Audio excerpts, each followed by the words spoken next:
Guys, welcome back to Precision Rifle Network. Today, first shots with my new 7 PRC.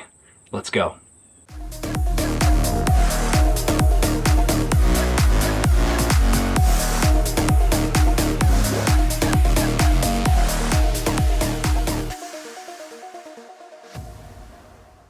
So ever since the 7mm PRC came out, I have been debating, do I want one or do I want a 300 PRC? And I just couldn't decide for the longest time. Finally, I just pulled the trigger on this bad boy. What we're looking at here is a Terminus Zeus long action chambered in 7 PRC. This was spun up for me by Hunt's Long Range here in Missouri. And this barrel, as you can tell, is pretty long. It's actually finished out at 29 inches because I wanted a little extra velocity. Not that I would necessarily need it, but I thought I might. And I can always cut down the barrel, right? I can't always add back on. It is sitting in a grayboe Phoenix Gen 2 rifle stock here. I've got the Athlon Aries BTR Gen 2 scope. This is a 4.5 to 27 by 50 sitting up on top. The bipod I'm using is the MDT Skypod. This is the double pull. And of course the rear bag over here from Ryan Cheney ELR.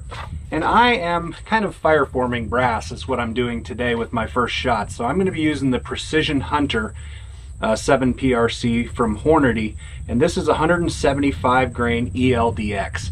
So I've got it roughly zeroed on paper down there, and what I'm after today is an initial group, get some brass made for this thing that I can then reload. I'm also trying to get velocities initially out of this type of ammo because I'm going to be putting similar bullets back in, and then maybe to stretch it out, say 500-600 yards here today is what I've got to deal with. So let's get into those first shots. All right, guys, going for first shots here. Now I only have 40 rounds total today, so I'm only going to put a 3-shot group down there. Hopefully it's a decent one.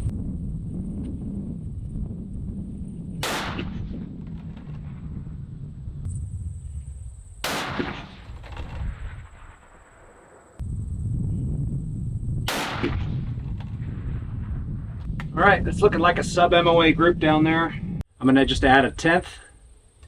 I'm going to slip my turrets and then we'll stretch it out. All right, well, slipping the turrets on these is pretty easy. Basically, you just loosen up the top screw here, you reposition your dial, and then you lock it back down. Make sure you don't bump it, otherwise you're off. Taking the screw out, pulling it off, just repositioning to 0.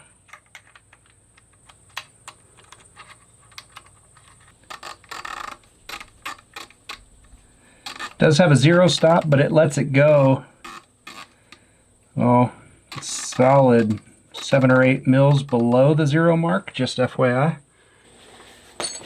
We're going to go ahead and get our velocities. I am using the long shot bullet seeker for this.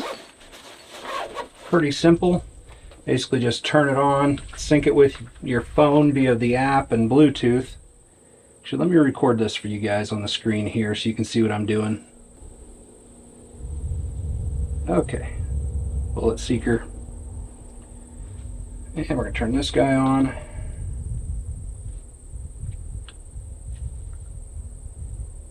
It's connecting. I'm going to hit connect. Found it. Now this is a previous string and a previous profile. 875.9. It's funny, it's finding stuff already, but it's not really. I'm going to add, we're going to call this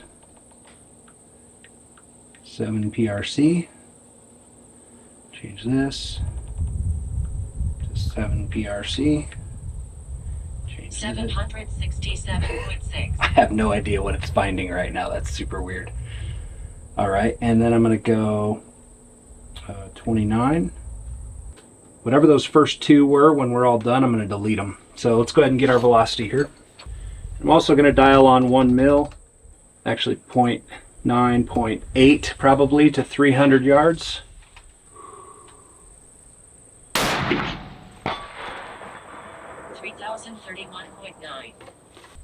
2,969.8.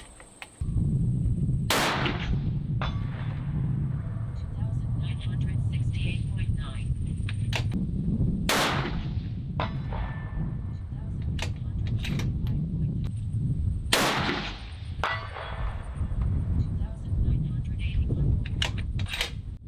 Obviously, the standard deviation and extreme spread that you're seeing there is not accurate because those first two shots that it picked up for some reason were super weird. So I'm going to delete those and figure out what it would actually be. I'll show the correction up on the screen for the standard deviation and extreme spread. For each of those shots, we had a 3032, we had a 2970, 2970, 2995, 2981. Also, my 300 yard dope, I had 0.8 dialed on. It actually took 0.9 to get there at 300. So I'll make that correction in my dope, and next we'll stretch it out. All right, guys, we're stretching out to 400, 500, and 600 yards. Just making sure our dope is lined up. I think I've got everything inputted. I'm using the GeoBallistics app. It is calling for 1.5 to 400. And in a 5 mile per hour wind, we are looking at 2/10 wind hold. I'm just going to hold center. That plate down there is big enough to soak that up. So we're going to see what we get. I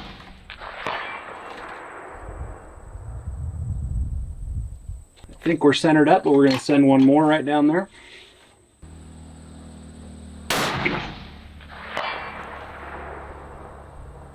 Looking good down there. Let's go to 5. Calling for 2.2.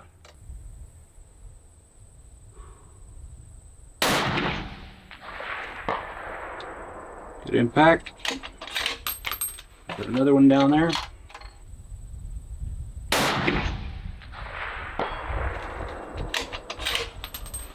All right. I'm gonna run down there and check those groups, guys, see how far I need to adjust, and then I'll come back with our 600, maybe 735 yard shot. We'll see if I can see that target today. All right, guys, now we're calling for 3 mils to 600 with a 0.3 wind. Again, I don't think that's even gonna be off this plate. Let's take a look. Okay, 600, here we are.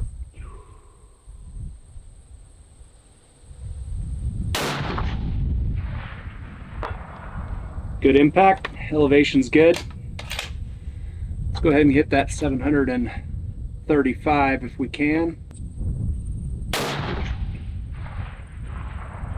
That was a miss at the 735. Now here we are at 500 yards. This is a 66% IPSC, in case anybody's wondering, but we've got 2 shots stacked on top of each other there. That was my wind hold, 2/10 of wind, and then it died on me. And it actually came over here. And so, man, that's probably a 3-inch group here at 500 yards. This is roughly a 1-inch bolt, so I will get this measured up for you guys and get something put up on the screen, but I'm going to be definitely happy with that for factory ammo. My hand loads are going to shoot amazing. Okay, guys, final thoughts. So I am pleased with it as it sits. The rifle's going to shoot really well, especially with hand loads. I was able to get a 0.4 inch group, or 0.4 MOA basically group, out there at 500 yards with the Hornady factory ammo, and it shot 0.6 at 100 yards. So, you know, we'll just figure in the middle, call it a half-minute gun with factory ammo. So if it's anywhere around there with factory ammo, it's going to be less than that with hand loads. I'm hoping a 1/4 inch or 0.3 MOA probably with the hand loads.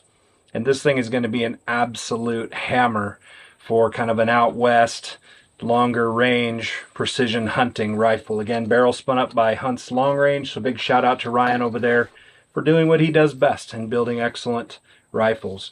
To Terminus Actions, Joel over there for building excellent actions.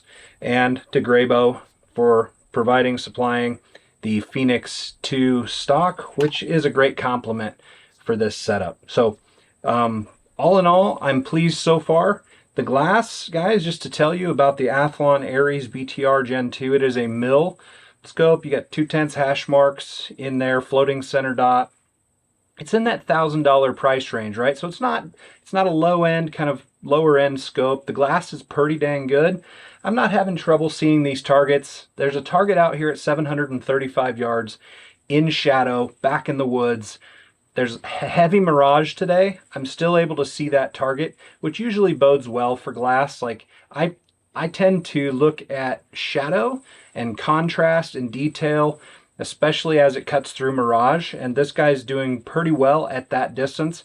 It could be better, but it's $1,000 piece of glass, not a $2,500 piece of glass, right?